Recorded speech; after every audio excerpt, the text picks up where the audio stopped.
Welcome to Learn Code Repeat. So today we'll be looking at day 22 of the September Lead Code Challenge. The name of the problem is majority element 2. So let's look into the problem. So the problem says given an integer array of size n, find all elements that appear more than n by 3 times. The algorithm should run in linear time and in O of 1 space. So we have solved similar majority element problem earlier. If you have not checked that video yet, I would highly recommend please check that video to understand the Boyer-Moore algorithm. I'll link the video somewhere above in the video link. So here in this case, right, since they have mentioned n by 3, that's a very important point because for majority elements, if it is n by 2, then the total number of majority element will be 1. If it is n by 3, then the total number of majority element will be 2. If it is n by 4, then there will be 3 total number of majority elements, and so on. In our case, where it's n by 3, it will be 2. That is 2 majority elements. Now normally we can solve this kind of problem using frequency map, which is using hash map, right? But that will be additional space, and here they have mentioned that we should use O of 1 space. So that's where the Boyer-Moore voting algorithm comes into picture. So let's take a look into that algorithm. So we have this example, right, where we have 1 1 3 3 2 2 2. So n is 8. 8 by 3 is equal to 2. So we have to check all the majority element that is greater than 2. So here it is 1 and then there is 2. So 1 and 2 is the output. Okay.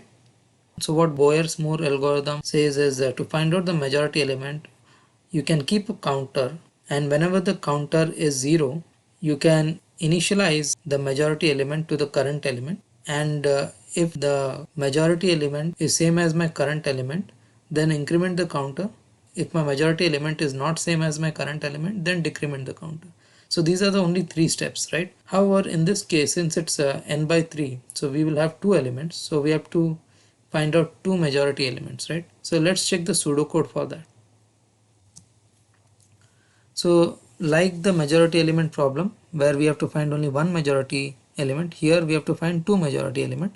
So that's why we have kept 2 counter, and we have kept 2 element. These are the majority elements C1 and C2.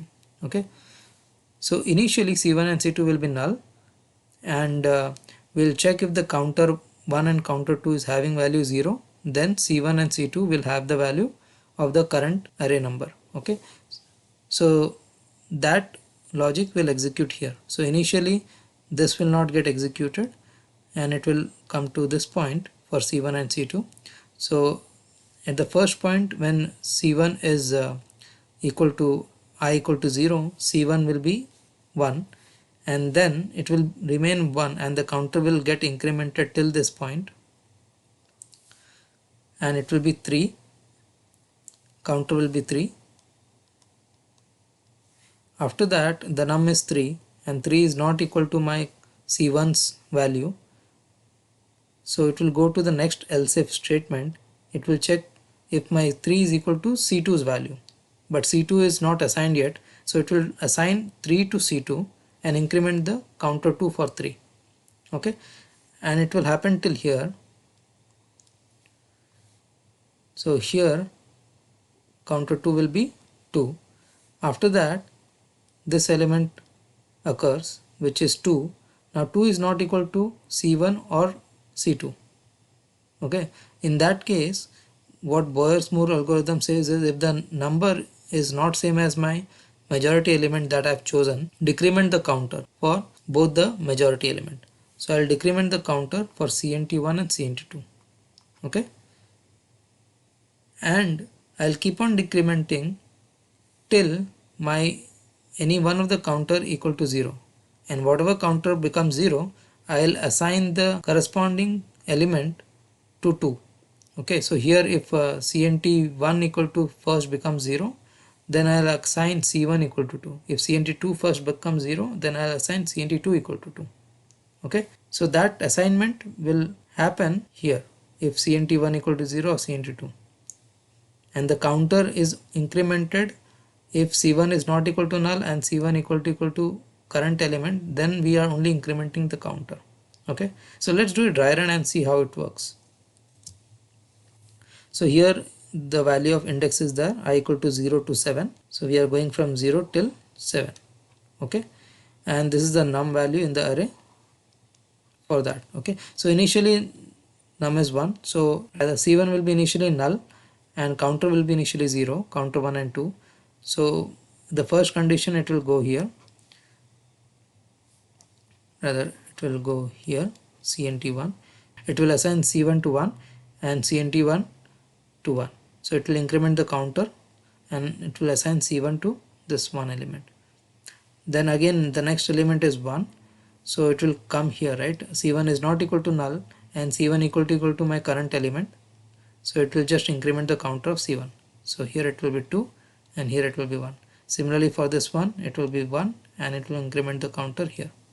Then it will see 3 here, right? Now 3 is not same as C1. C1 is not equal to null and C1 is not equal to n, so it won't go here. C2 is not equal to null, no, currently C2 is null, so it will come to here, C count equal to 0, then C2 equal to n. So it will assign 3 here to C2 and it will increment the counter of C2. Then again the next number is 3, so it will assign 3 to C2. It will keep that assignment, right? So that will be here. If C2 is not equal to null and C2 equal to n, so it will keep the assignment and only increment the counter. So it will increment the counter to 2.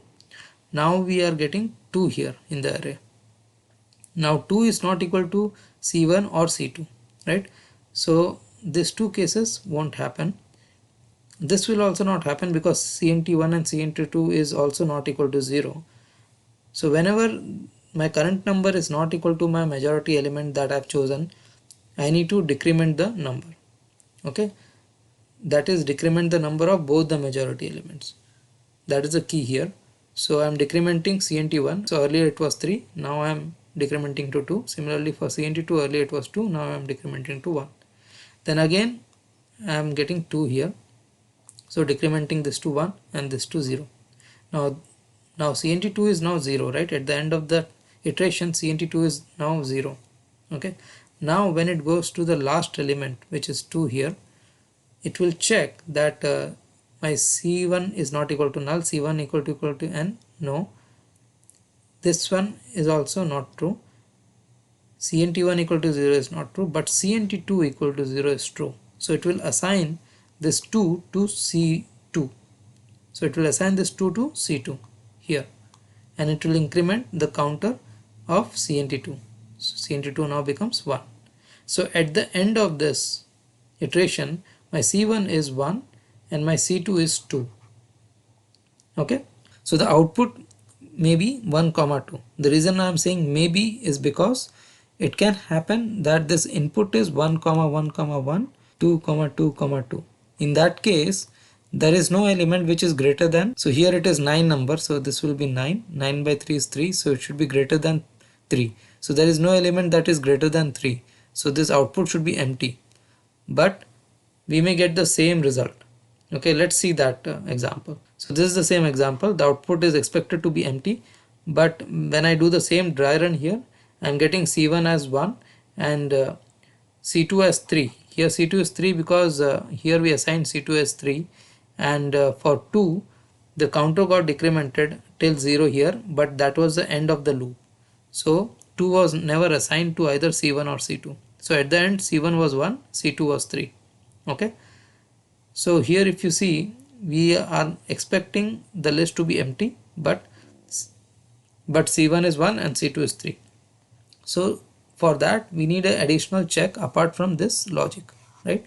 The additional check is that we have to go through the nums array again, and whatever is the C1 and C2, we have to again find out the count of that C1 and C2 in the array, the actual count. Okay, so this is the logic where I'm first resetting my counter for C1 and C2, then I'm going through the array and just checking if C1 is not null and C1 equal to my current element, then increment the counter. Similarly for C2, and at the end of the loop I'll have the counter for C1 and C2, and I'll just need to check whether this counter is greater than my nums length by 3.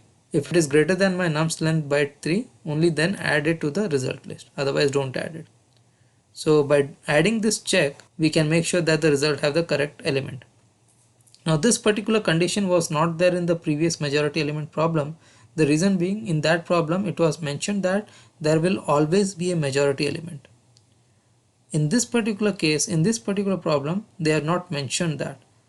So there may be a case where there is no majority element at all, or there is less than the maximum possible majority element, right? So the majority element should be greater than 4, and for n by 3 my majority element, the max number of majority element can be 2, right? So here in this case it can be that it can be 0, 1 or 2. It is at most 2. It can have at most 2 majority element. So it can have 0 majority element, or it can have 1 majority element, or it can have 2 majority element. Okay, so that can be the possibility, and to take care of that scenario we need this particular condition. So here I have written the same logic in Java. So initially the counter is 0 and C1 C2 is null, and this condition is same. Now here one case is that if my input is 2 comma 2, right, and the order of this if conditions are not correct, we may not get the correct output. Okay, so let's see what will happen for 2 comma 2.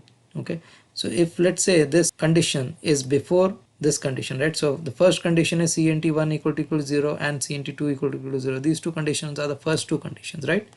So in that case what will happen is c1 will be assigned 2, and once c1 is assigned to, counter for c1 will get increased. So in the next loop cnt1 will not be executed here because cnt1 is greater than 0. So cnt2 will be executed here because cnt2 is equal to 0. So c2 will be n. So c1 will be 2, c2 will be 2, and at the end in the result we'll have 2 comma 2, which is not expected. The result should have only 2 as a value, right? So to take care of that case, we need to make sure that the order of the condition is correct. Okay, so this is the same as the pseudocode, and at the end once we have c1 c2, we are just checking whether the counter is greater than nums length by 3. Okay, let's submit this code.